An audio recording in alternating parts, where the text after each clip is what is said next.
Les barrages de Ligue 2, c'est aussi Netflix. Incroyable scénario, sans déconner, quoi. Putain, mais c'est quoi ce week-end de taré? Ça se bastonne à tous les niveaux, c'est incroyable. Merci, franchement. Merci d'avoir mis ces playoffs en jeu. Salut à tous, footeuses et footeux de même famille. C'est Thomas. Fin du match entre l'AC Ajaccio et le Havre, le Hack. 2 buts partout. Et ça s'est fini au penalty, 5 tirs à 3. Du coup, c'est les Ajacciens qui vont rencontrer Toulouse mercredi et dimanche dans une double confrontation pour le dernier accès-site pour aller dans l'élite pour les Corses et pour les Toulousains de rester en Ligue 1. Donc c'est assez dingue quand même de dire que ces matchs sont incroyables. Il y a eu 3 heures presque depuis le coup d'envoi où ça s'est fini. C'est juste incroyable. Le match était à 19h, c'est fini à 22h. Je sais pas si vous vous rendez compte quand même le niveau quoi, avec des séances de penalty, un but à la dernière minute, dernière seconde presque, 10 minutes d'arrêt de jeu parce qu'il y a une réserve technique. Enfin bref, on va revenir là-dessus. C'est assez incroyable. Déjà, le match a commencé vraiment sur un super rythme avec donc Moussa Maouzou et Gerbert devant. C'est vraiment intéressant avec l'ami Cavalli, pas Cavani mais Cavalli derrière. C'est pas Cavani, c'est clair. Mais bon, une bonne petite équipe avec Nouri.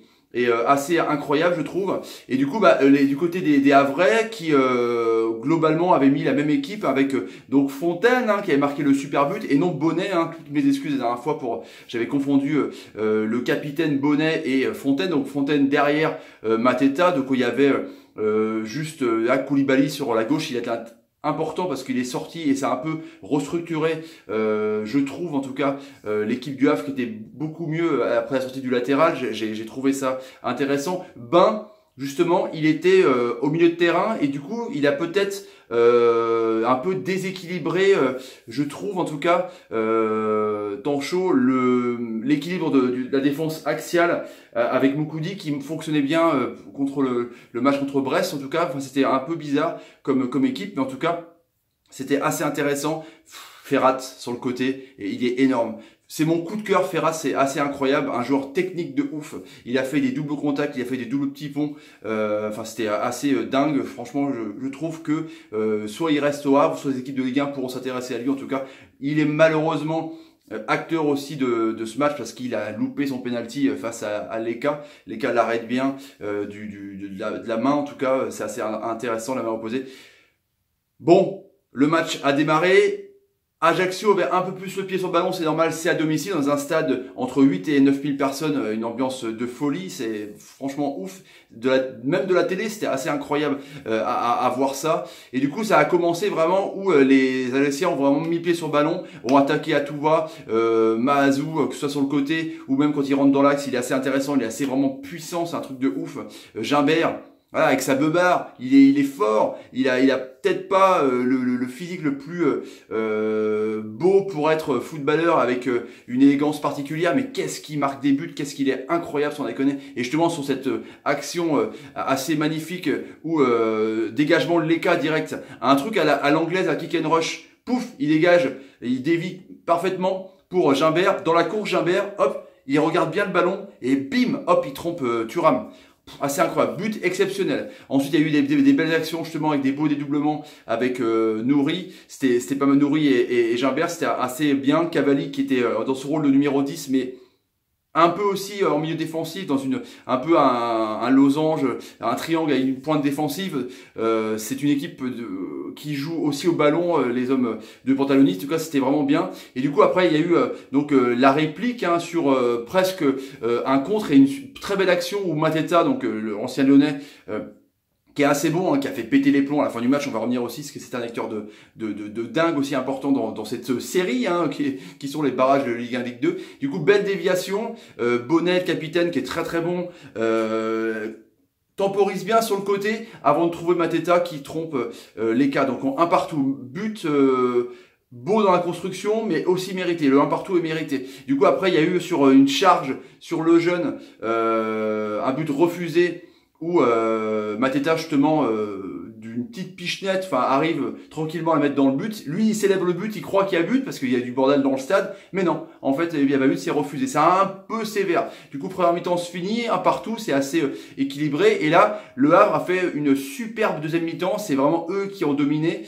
Donc avec Ferrat sur le côté, c'est assez dingue. Ça coulissait bien, comme je vous dis, ce milieu de terrain. La défense était assez incroyable. En première mi-temps, j'ai oublié de dire que Koulibaly a pris un ballon dans le visage. Du coup, comme je vous disais, ça a un peu restructuré, mine de rien. Ça a été un peu plus défensif du côté du Havre. Du coup, c'était plutôt une restructuration par défaut, du coup, mais ça fait que les Havrais ont joué un peu plus haut et moins défensif. Enfin, en tout cas, j'ai trouvé personnellement. Et du coup, bah ouais, Leka a été l'homme providentiel de cette deuxième mi-temps parce que il a magnifiquement à la gardien de hand sauvé une belle balle de but sur une belle action de Mateta. Mateta encore lui avec un double arrêt de Leka, une première frappe et après c'est une autre frappe d'un Havrais. Du coup Leka en fait sauve vraiment, j'ai trouvé en tout cas l'équipe du Ajaccio. Du coup il y a donc vous dites il y a prolongation. C'est pas immérité, sans déconner, c'est pas immérité parce que les équipes ont essayé des deux côtés. Il y a eu de la tension. Il y a eu pareil Gimbert qui était à terre aussi. Il y a eu pas mal de fautes. Ça sentait vraiment un match de barrage. En même temps, c'est un play-off. C'est assez intéressant. Je trouve que c'est de façon positive, ces barrages, c'est une bonne publicité en tout cas. En tout cas, quand l'équipe est qualifiée, l'autre est vraiment déçu. Mais en tout cas, c'était un gros match. Il y a eu après, donc juste avant le match, l'expulsion de Pantaloni qui a un peu pété les plombs parce que c'est vrai que c'était un peu tendu. Il y a eu pas mal de tensions, ça se cherchait, ça se chamaillait un peu. En tout cas, le Havre avait déjà connu ça avec Furlan et Brest. Du coup, on voit que c'est des barrages assez tendus. Et du coup, la première prolongation, il n'y a pas eu grand chose à dire. Les équipes se jaugeaient, c'était un peu comme des boxeurs qui voulait un peu se reposer avec la vision peut-être d'avoir les pénaltys arrivés. Après, il y a eu donc ce fait de jeu assez dingue dans la deuxième prolongation avec comme des bonnes actions des Ajacciens dans la deuxième prolongation. C'était assez intéressant. Ils auraient peut-être pu aussi clouer et arriver à 2-1. Et du coup, après, il y a eu cette action de fou où Coutader, il réclame une faute. Donc, il y a faute sur Coutader. Il réclame une faute. Et dans la surface de réparation, tu as Schneider, l'arbitre. Il est comme ça, et tu vois Coutader dire quelque chose. On a su après que Coutader a dit escroc à l'arbitre, parce qu'il voulait se dire, vous n'avez pas sifflé la faute pour moi. Et du coup, l'arbitre siffle carton rouge pour Coutader. On va dire, ok, très bien, tu fais ce que tu veux. Et penalty contre Ajaccio. Donc une loi arbitrale sûrement marquée dans les codes d'arbitre qu'on connaît pas tous, que lui seul connaît. Mais à la 108e minute, je crois, où il décide de siffler penalty du coup contre Ajaccio. Enfin, une règle assez dingue qu'on connaissait pas. Ça va faire parler, mais ça n'a pas tenu rigueur du coup sur le déroulé du match par rapport aux Ajacciens. Du coup, Mateta marque le doublé et après il chambre un peu à la Depay, il fait comme ça et du coup là il pète les plombs. Les joueurs Ajacciens vont sur lui, ça se bassonne dans tous les sens. Même les gens du public qui vont, il y a 10 minutes d'arrêt de jeu, c'est un peu le bordel de ouf. Du coup, il y a carte rouge pour après le Schneider donc il dit bon, carte rouge pour Bain, carte rouge pour Mateta, carte rouge aussi pour donc Coutader qu'il avait et un autre carte rouge pour un autre. Après du coup, c'est le match fini à 9 contre 9. Ils vont pour mettre le ballon dans la surface de réparation, mais là il y a réserve technique. Donc Gimbert va voir l'arbitre. Tout le monde y va, tout le monde descend, il marque des trucs, réserve technique sur le penalty, sur Cédric qui connaissait pas, du coup ça continue, et là, ça y va, Ajaccio attaque à tout va à 9 contre 9, c'est un scénario de dingue, match de dingue, et là, Camara sur un ballon mal dégagé, il fait une frappe qui est légèrement contrée, boum, il bat Thuram, truc de ouf quoi. Là tu dis 2-2.